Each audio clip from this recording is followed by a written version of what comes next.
In this morning's Guns in Georgia, our focus is on firearm training. Did you know training is not required to own a gun or get a concealed carry permit here in Georgia? But I visited a range that put me through Handgun 101 training to show me why their experts really encourage it. At Stoddard's Range and Guns in Midtown, I am a student eager to learn. Good morning, Megan. Hi, Mitch. Ready to do this? I'm ready. Let's get trained up. My instructor is Mitch O'Neill, Stoddard's Director of Training and Director of Operations. So we're doing Handgun 1. I'm here to learn the fundamentals. We go over the rules of gun safety, Treat all guns as though they're loaded always. the parts of the handgun, The slide has 2 functions. You might want to write this down. even what makes up the round. So the round is the whole thing, bullet and casing. Yep. And inside the casing is the propellant. It's informative and helpful information, and we haven't even touched a gun yet, except for this fake one when O'Neill taught me how to properly hold the gun with my finger off the trigger. This is a proper index.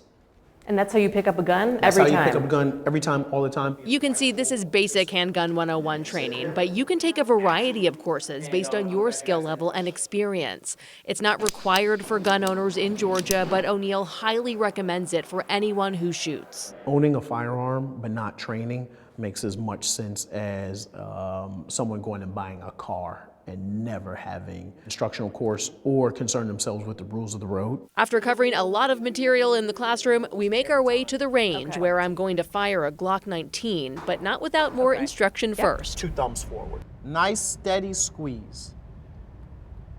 Excellent. Finger off the trigger. Realign your sights. Yep, you just adjusted your grip intuitively. That was great. Okay. I shoot a bit more, trying to remember everything we've gone over. Look at that. All right. Marked improvement. And I have learned a lot. Yes, I did. Wow. It was pretty intense. So here's my here are my targets. I wanted to show you again. I don't know if you can make it out, but it's really interesting what Mitch went over with me. You know, right here was the first time I shot.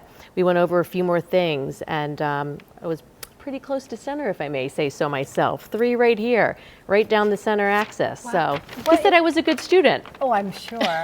Did anything surprise you about it? Like, did the force of it throw you back? The force, yes, and I've only shot a gun a few times in my life. So here, I've only shot a few times, and this time was though the first time I ever went through a class like this, where you're trying to remember everything, your grip and your stance and your sight and holding it right. Yeah, so just as a new shooter, when you're trying to remember all of that, it's a lot, and then it really makes you think about people that are put in intense situations, and you have to, you know, obviously they train, but it all goes back to the training, which was why we wanted to do this story. You know, you can own a gun and don't have to go through any of this to really know the basics. It's unbelievable. Even how to hold it the Right, correct way. that's the thing, Wow, exactly, good with the job. finger off the trigger. Oh, all right, and to reassess and Yes, adjust. Well, yes. great job, Maggie. Well, thank you.